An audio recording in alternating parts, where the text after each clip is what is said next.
ભૂપેન્દ્રજીને મનમાં ઘણા સંકલ્પ કર્યો હતો કે મારા ઠાકોરજી પધારે તો આ ભેટ ધરવી છે. શ્રી ભૂપેન્દ્રજી બિહાર પધાર્યા એટલે માજીના ઘરે ગયા.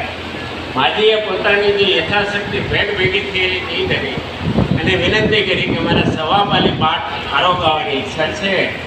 તો કે ક્યારે વાંધો નહીં કે ઓછો આટલા વાયક છે એ શેના માટે આપણા ઠાકોરજીએ પ્રાગટ્ય કેમ લીધું? આપણે ન્યારા કરવા માટે લીધું. ખાસ તો આપણે બધા ન્યારા છીએ. ન્યારા એટલે અલગ. અમારે અમારું નથી. હરભાઈ બા કે દર્શન કર્યા વગર મારે કેમ ચાલે? તું સાચી છું? હરભાઈ બાને પ્રશ્ન કર્યો બધાએ. તો એક કામ કર, તું સાચી હો તો તને ઠાકોરજીના જે શિંગાર ધરતા ને હરભાઈ બાને ખબર પડી જાય. કારણ કે હરભાઈ બાને શિંગાર ધરતા હોય ત્યારે સમય હતા, શિંગાર ધરે એટલે એને ખબર પડી જાય. પણ આજે એને બધાએ શું કર્યું? ગામ વાળાએ શિંગાર ફેરવી નાખ્યા.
પાંચા ભાભાએ કે જે પોતાના ઠાકર પર ભર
પક્ષી પણ હાથમાં આવેલી લાકડી છોડતું નથી, તો પછી આપણે તો સાક્ષાત ઠાકોરજીનું નામ નિવેદન લઈને શરણે થયા છીએ. શરણે થયા પછી પણ જો વિશ્વાસ ન રહે અને અન્ય આશ્રય કરવા એ જરૂર કઈક ઉપાય બતાવો. ઠીક છે, હાલો ત્યાં. શ્રી ગોપાલ શરણમ મમ, શ્રી ગોપાલ શરણમ મમ, શ્રી ગોપાલ શરણમ મમ, શ્રી ગોપાલ શરણમ મમ, શ્રી ગોપાલ શરણમ મમ, શ્રી ગોપાલ શરણમ મમ. જય ગોપાલ લાખા બાપા. જય ગોપાલ, જય ગોપાલ. આવ પાછા આવ. કેમ આવવાનું થયું પહેલા? લાખા બાપા, આ લખમણીઓ છે ને રોજ રાત્રે ખેતર